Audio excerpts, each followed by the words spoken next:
Hi hello నమస్తే welcome to Suman TV. So చాలామంది tumours అనగానే భయపడిపోతూ ఉంటారు. Especially brain tumours. అసలు ఎందుకు వస్తాయి బ్రెయిన్ ట్యూమర్స్? అసలు ఏ కైండ్ ఆఫ్ బ్రెయిన్ ట్యూమర్స్ ఉన్నాయి? వాటి యొక్క మేనేజ్మెంట్ ఏంటి? ట్రీట్మెంట్ ఏంటి? ఇటువంటివన్నీ డిస్కస్ చేయడానికి మనతో పాటు ఉన్నారు డాక్టర్ రామకృష్ణ చౌదరి గారు, HOD in neuro surgery నేరెట్ hospitals. Hello అండి.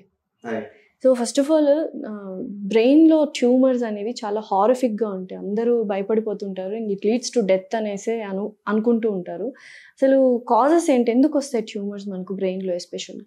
So probably 30 years 40 years back brain tumours అంటే ఒకలాగా చాలా భయంకరంగా ఉండేది. అంటే ట్యూమర్ వచ్చిందంటే ఇంక బతకరన్న సిచ్యువేషన్ ఉండేది. బట్ ఈ టైంలో విత్ టెక్నాలజికల్ అడ్వాన్సెస్ కానీ ఇటు కానీ ద మార్టాలిటీ అంటే డెత్ రేట్స్ కానీ కాంప్లికేషన్ రేట్స్ కానీ less than 5% less than 2 to 3%. So ఇప్పుడు సినారియోలో బ్రెయిన్ ట్యూమర్ వస్తే మేనేజ్మెంట్తో చాలామంది రికవర్ అవుతారు. Complications are very less. So స్పెసిఫిక్గా ఇంకో క్వశ్చన్ మీరు అడిగారు, కారణాలు ఏంటి బ్రెయిన్ ట్యూమర్స్కి అనేది. This no specific reason for brain tumours. Few proven theories are ఒకటి ట్రామా వలన, హెడ్ ఇంజరీ అయితే ఎప్పుడో పాతకాలంలో తగిలింది, ఎప్పుడో లాంగ్ బ్యాక్ తగిలితే రావచ్చు అనగా ఇది ఉంది.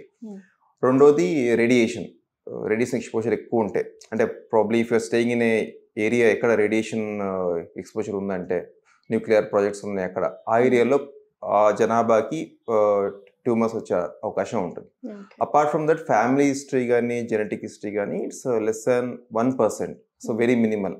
Unlike lung cancers or abdominal cancers, stomach cancers కానీ lung cancers or breast cancer per se, వీటికి చాలా కారణాలు ఉన్నాయి. Smoking, alcohol or food habits వల్ల వస్తాయి.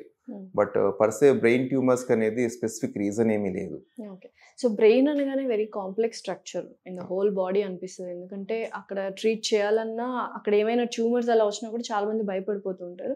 మెయిన్గా సైన్స్ అండ్ సిమ్టమ్స్ ఏముంటాయి అలాంటి ట్యూమర్స్ వచ్చినప్పుడు? Very true. మీరు చెప్పినట్టుగానే బ్రెయిన్ అనేది ఈవెన్ నో వన్ నోస్ ఎంత బ్రెయిన్ ఫంక్షనాలిటీ ఎట్లా ఉంది ఏంటనేది. పార్ట్లీ స్టిల్ వీఆర్ ఎవాల్వింగ్, తెలుసుకుంటున్నాం బ్రెయిన్ ఎట్లా పని చేస్తుంది ఏంటనేది.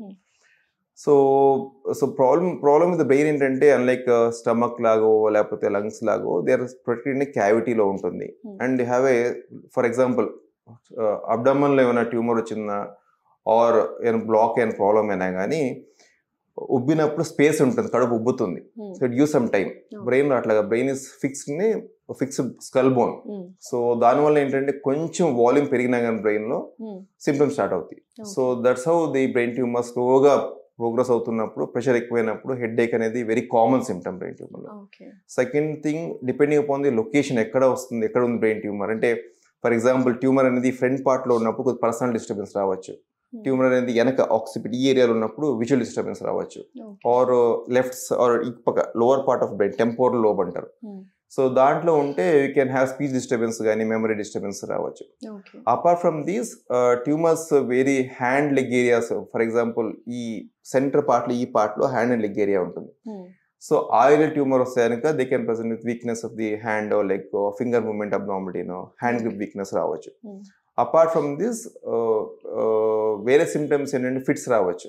బికాస్ బ్రెయిన్ కొంచెం ఇరిటేట్ స్టార్ట్ అయినా కానీ ఎలక్ట్రిక్ పొటెన్షియల్ జనరేట్ అయ్యి ఫిట్స్, ఎపిలెప్సీస్ రావచ్చు అనమాట. అపార్ట్ ఫ్రమ్ దిస్ వామిటింగ్స్ అనేది కామన్ సిమ్టమ్. వామిటింగ్స్ కూడా బ్రెయిన్లో ట్యూమర్ ప్రెషర్ పెరుగుతున్నప్పుడు ఛాన్సెస్ ప్రెషర్ పెరగంగానే వామిటింగ్స్ స్టార్ట్ అవుతాయి. Usually projectile vomitings, morning vomitings ఉంటాయి. వామిటింగ్స్ తగ్గంగానే హెడ్ ఏక్ తగ్గుతుంది. So these are most common symptoms. Okay. So ఇవన్నీ నార్మల్గా హెడ్ ఏక్ అను టాబ్లెట్ వేసుకుంటారు. వామిటింగ్స్ అంటే టాబ్లెట్ వేసుకుని అయిపోతుంది. డాక్టర్ దగ్గరికి అంటే మనకు బ్రెయిన్ ట్యూమర్ వచ్చింది, డాక్టర్ దగ్గరికి ఎప్పుడు రావాలి అంటే అవేర్నెస్ ఎలా క్రియేట్ చేస్తుంది? అంటే not every headache cause the brain tumour కారణం కాదు. There so many reasons for that matter. So brain tumour అనేది very small percent of head ఏక్స్లో ట్యూమర్ ఉండొచ్చు. సో హెడ్ ఏక్ పర్సిస్టెంట్గా ఉన్నప్పుడు ఆర్ వామిటింగ్స్ ఆగకుండా కంటిన్యూస్ వస్తానే ఉన్నాయి, ఆల్మోస్ట్ 1 week 10 days కి. ఆర్ ఫిట్స్ కూడా ఆగట్లేదు, 1 episode కాకుండా కంటిన్యూస్ వస్తున్నాయి. రిపిటేషన్ ఉన్నప్పుడు ఫర్ లాంగ్ పీరియడ్ అట్లా వస్తున్నప్పుడు then it's always better to consultation చేసుకుని బెటర్. సో యూజువల్గా ఇందాక ట్యూమర్స్ అన్నట్టు మనం చేతి మీద కానీ ఇలా బాడీలో కూడా చూస్తుంటాము. అవేమంత డేంజరస్ కాదు, బినైన్ అంటుంటారు, మాలిగ్నెంట్ అంటుంటారు, హార్మ్లెస్ అండ్ హార్మ్ఫుల్. సో అలా ఎనీ కైండ్ ఆఫ్ ట్యూమర్స్ బ్రెయిన్లో అనేవి ఉంటాయి, different kinds. For the matter బ్రెయిన్లో కూడా ట్యూమర్స్ డిఫరెంట్ సైజెస్, డిఫరెంట్ షేప్స్లో ఉంటాయి ఆర్ డిఫరెంట్ ఏరియాస్లో. ప్రాబ్లమ్ విత్ బ్రెయిన్ ఏంటంటే the whole brain is so compactly placed. అంటే స్కల్ బోన్ బ్రెయిన్ ఉండటం వల్ల Correct. Exact amount of brain tissue cerebrospinal fluid brain fluid ఉంటుంది, బ్లడ్ ఉంటుంది. సో దానికి సో కావాల్సిన స్పేస్ లో కరెక్ట్ కరెక్ట్ అంతే గా ఉంటుంది. ఉంటుంది. కొంచెం ఎక్కడైనా కొంచెం ప్రాబ్లీ 2 mm 3 mm పెరిగినా కానీ, ఫర్ ఎగ్జాంపుల్ పిట్యూటరీ గ్లాండ్ అనేది ఉంటుంది. సో స్కల్ ఈ బేస్ లో ఉంటుంది. Pituitary glands nothing but master hormone gland. So అది చాలా చిన్నది, 3 mm 4 mm ఉంటుంది. అది కొద్ది ట్యూమర్ పెరుగుతూ మొదలు పెట్టిందంటే దాని చుట్టూతా వీ హ్యావ్ ది ఐకి సంబంధించిన నర్వ్స్ ఉంటాయి. దాన్ని ప్రెస్ అవుతే విజువల్ డిస్టర్బెన్స్ వస్తాయి అనమాట. So depending upon the location బట్టి సిమ్టమ్స్ మారుతూ ఉంటాయి. అలాగే టైప్స్ ఆఫ్ బ్రెయిన్ ట్యూమర్స్ చాలా మటుకి బెనైన్ ఉంటాయి ట్యూమర్స్ అంటే బ్రెయిన్ లో కూడా.